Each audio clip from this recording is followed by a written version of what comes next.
Le Conseil de sécurité des Nations Unies a exprimé le 24 mai 2024 sa vive inquiétude face à l'augmentation des violences entre les communautés d'Afrique de l'Ouest et du Sahel et s'est dit préoccupé par l'augmentation des tensions et des conflits entre agriculteurs et éleveurs dans la région. Dans une déclaration, le Conseil a salué l'action conjointe du Bureau des Nations Unies pour l'Afrique de l'Ouest et du Sahel, UNOWAS, et des organisations régionales de soutien pour les efforts visant à promouvoir les bonnes pratiques dans le contexte du règlement de conflits entre agriculteurs et éleveurs en Afrique de l'Ouest.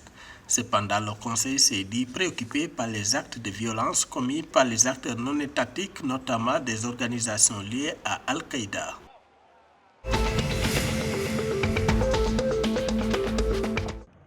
La dette publique du Ghana a bondi de 46,4 milliards de cédis ghanéens au cours des 2 premiers mois de 2024 pour atteindre 658,6 milliards de cédis ghanéens, environ 53,1 milliards de dollars, selon les dernières données de la Banque centrale du Ghana du 24 mai 2024. Le résumé des données économiques et financières du 24 mai de la Banque centrale a révélé que la dette du pays, qui s'élevait à 611,2 milliards de cédis ghanéens à la fin de 2023, a grimpé à 626 milliards de cédis ghanéens en janvier 2024, puis à 658,6 milliards de cédis ghanéens en février 2024. L'augmentation significative de la dette publique est principalement due à la dépréciation du cédis et à l'augmentation des emprunts publics sur le marché intérieur.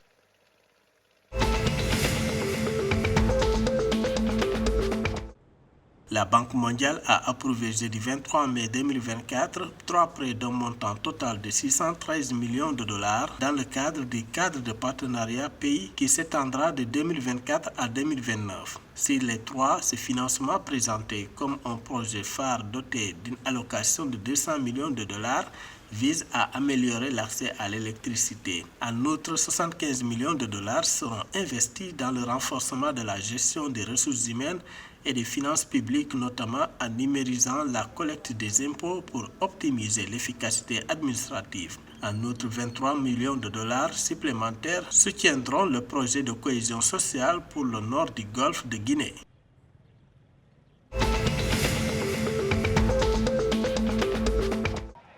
Sous l'impulsion du président Bassirou Diomaye Faye, le Sénégal organise la 4e édition de la Journée du dialogue national le 28 mai 2024, axée sur le thème « La réforme et la modernisation de la justice ». Selon la présidence, ce dialogue constitue une occasion unique pour examiner en profondeur les forces et faiblesses du système judiciaire. Cette initiative s'inscrit dans une volonté de restaurer la confiance des citoyens en cette institution clé. Le dialogue national vise à examiner en profondeur les forces et faiblesses du système judiciaire, identifier les dispositions légales et réglementaires ainsi que les mécanismes institutionnels à améliorer et élaborer une feuille de route pour la mise en œuvre des solutions dégagées.